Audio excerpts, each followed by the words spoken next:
Hello YouTube, it is Championdjk coming at you again with another Hot Wheels video, and today we got the Hot Wheels J Imports. Yeah, so this set came out a while ago. Now, I've never been to a box first, and with Mattel's fun little games of not making the case assortments conducive to people collecting full sets, caused me to take a long time to finally get this set complete. And of course, thanks to my buddy Jay, who found me the difficult ones to find, which are these two right here.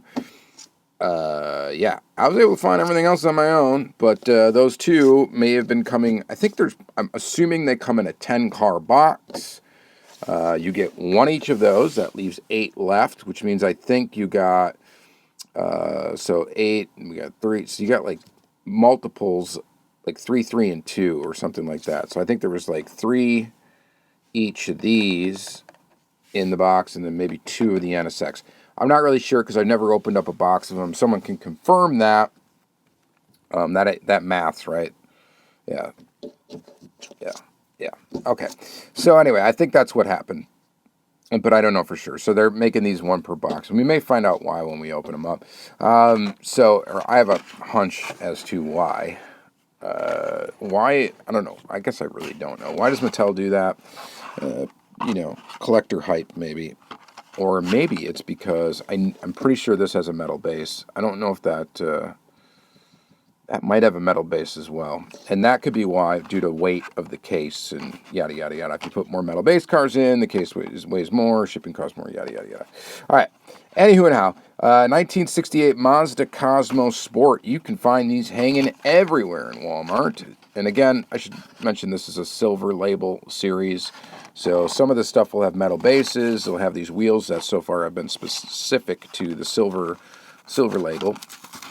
And they're kind of neat themed series that have been popping up at Walmart in the U.S. Other places, I am not sure. All right. Anyway, we've got headlight details on this one. We've got taillight details. That's the other thing. They tend to have like a full deco situation, but it's all tampoed. And I've already said how much I really enjoy this series, and I do. I just wish it were a little bit easier just to complete sets right away, instead of having to like. I guess there's a trade-off to it. It's also exciting when you find then the rare ones, right? So, in a way, it is kind of fun. It's kind of fun to find those ones that are the hard ones to find. Almost feel like you found a chase. This model's not bad. It looks pretty good, actually. I love the wheels, how the wheels look on this particular one. I don't know. I mean, it's not bad. I mean, of course, it's been hanging on the pegs forever because there's like a million of them. I think they're coming 3 per case. But there's your number one, and I do like it. Yeah. So here's another one. So this is a Nissan Skyline HT2000 GTX. Now this one hasn't been that hard to find, which you would think would be surprising because looking at the 5 cars, you'd think, well, the Hacko Skyline is going to be the one that's difficult to find. Well, it's not. I think it's because they were like 3 per case, and at least 2, maybe 3. I'm not really sure. Like I said, I never actually opened a case of them. And actually, that debunks my whole metal base theory, really, because this has a metal. Or no, it doesn't. It has plastic. I thought it might have been the metal base version for a second. It is not. It does still feel substantially heavy, though. So I've grabbed a couple duplicates of this. I think it's a really good version of this car. Now, like I said, they do have all-over graphics that are tampoed, but that is not always the case, I guess. I forgot. Sometimes they use a combination of graphics. So, as you can see, this is like the car or premium style graphic in the front there, which is why it's got the TV static look to it. And then the back appears to be tampoed. And the side is also tampoed, which is why it's sharp. Interesting that they do that, but there's probably no way to tampo inside these little things or be able to do it very well, so they have to do the other method. There's always trade-offs to everything, right? So I've grabbed a couple of these. I think this is a really nice version of this car. I think it looks really good. I like the wheels, how they look. And I think it's a really nice looking car. So in spite of these being multiples per case, these haven't really hung around a lot, but they weren't that difficult to locate. I was able to find a few of them, and I did pick up a couple, one or two extras, and I think I've actually even opened one up on this channel already. Back when I was still doing Diecast weekly episodes, well, now I got two loose ones, and that's okay. I can put one with the Acura Skyline collection, and I could put the other one with my Silver Label collection. That way I don't have to dig around if I'm ever trying to complete the set again for a video.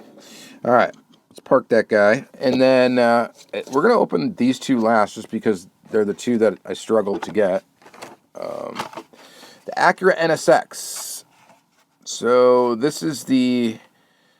I wish they would have done the metal-based version of this casting because it is so much better than this one. Like wildly better, I think, than this one with the plastic base. But let's go ahead and open it up. Arguably, I don't know. To me, with this plastic base on it, I think that this is honestly the weakest one in the set because of the base. It's got that upturned nose in the front that kind of makes it able to be used on a track, on an orange track, which I get it. It's the point of some Hot Wheels, but the metal base version of this looks so much more like menacing. Menacing. American movie reference. If you've never seen that, you should watch it.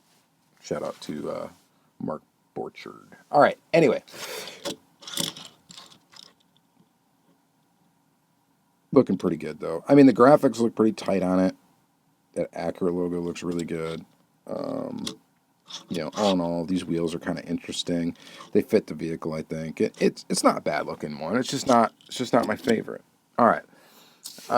Next is this 81 Toyota Starlet. I think this has a metal base. It does.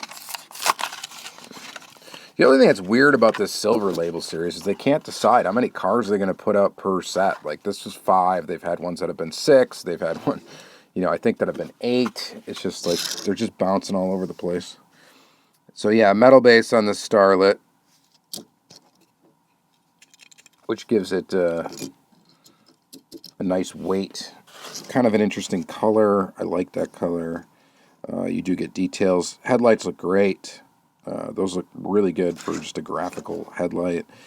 The taillights don't look bad. They look pretty decent. Pretty good there. Toyota Starlet. So this is a solid little model. I almost think it would have looked better with black, like black rims. I think, for some reason. I think that would have been just fitting for this vehicle if they would have not actually chromed the rims and would have just left them black, or black maybe with the silver lip. I think that would be cool. But not a bad little model. It's pretty cool, and it's, you know, pretty much premium aside from the fact that it has plastic tires. And I get it, the plastic tires are what kind of draw people away from these sets. But I don't know, if it looks good, it looks good. There's some real riders that just aren't that great looking. These plastic tires, or wheels, look pretty awesome. All right, and then lastly, the 1985 Honda CRX, and this clearly has a metal base, so that must be why. By the way, the card on these is pretty nice. It looks really cool. It looks like a nice drawing, almost like watercolor or color pencil. I don't know, watercolor something. It's a drawing. It's got a drawing type look to it. Anyway, yeah. So these are. This is a metal base. So this is the version of the tooling that actually is made in several pieces. So like you have a metal base, and then the brake in the body where you get that black is actually plastic and is part of the interior, and then the metal body on top of it.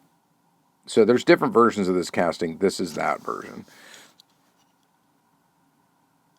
So pretty nifty. So the version that's been around since 2011, according to the base there. Pretty neat. It's got a ketchup and mustard look to it. Not exactly a fan of that, but it's a pretty cool little car. What do you guys think? So this one's tough to find. This one's tough to find. And lo and behold, they are the two with metal bases. And maybe that is part of the reasoning as to why case assortments are the way they are. It's a blended margin model almost. Okay, so that's kind of what we're looking at. And of course, these are all the same price as well. They need to sell maybe more of these to make up for the cost of these. I'm not sure. We can hypothesize about it all day. Maybe they are really actually just doing it for the hype of it because they want you to try to hunt these cars, right? The more times you're in a Walmart looking for cars, I would fathom the more times you're going to be buying cars. I mean, you're in there more often, you're buying more often. It's more footsteps in the store, you're buying more. I'm sure there's a lot of reasons that would benefit the business for them to do it. Or you could argue they would sell more of these if there were more out. I don't know. But anyway, we could talk about that forever if we wanted to.